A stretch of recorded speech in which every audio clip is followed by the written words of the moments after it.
पहिले पहिले छठ करब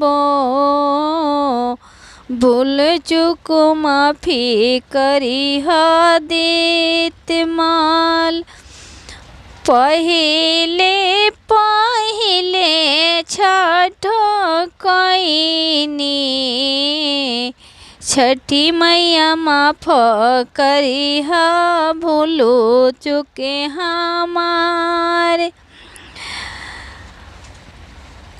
पटन सोहर बड़ी भारी ओ में नरियर हजार।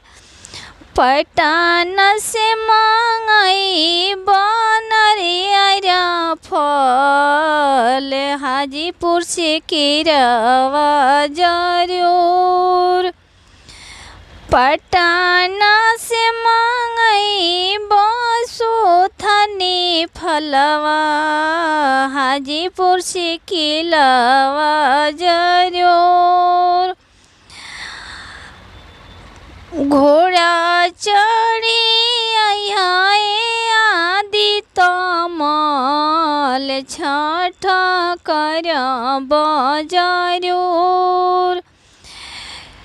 घोड़ा चढ़ी सूरज मल छठ करब जरूर।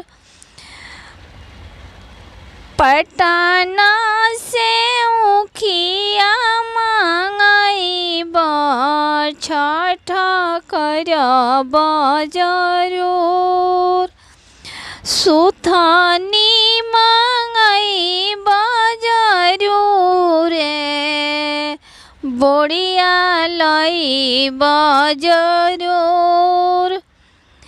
निमोन लियर फल मंगईब छठ करब जरूर। घोड़ा चढ़ी आए में छठिया मैया छठ करब जरूर। पहिले पहिले छठ कईनी भूल चूके माफी करेम हमार। गलती माफ करेम हमार। आंगन में कोया खोनवाईब जल देब जरूर। चारू कोना खोनब पोखरिया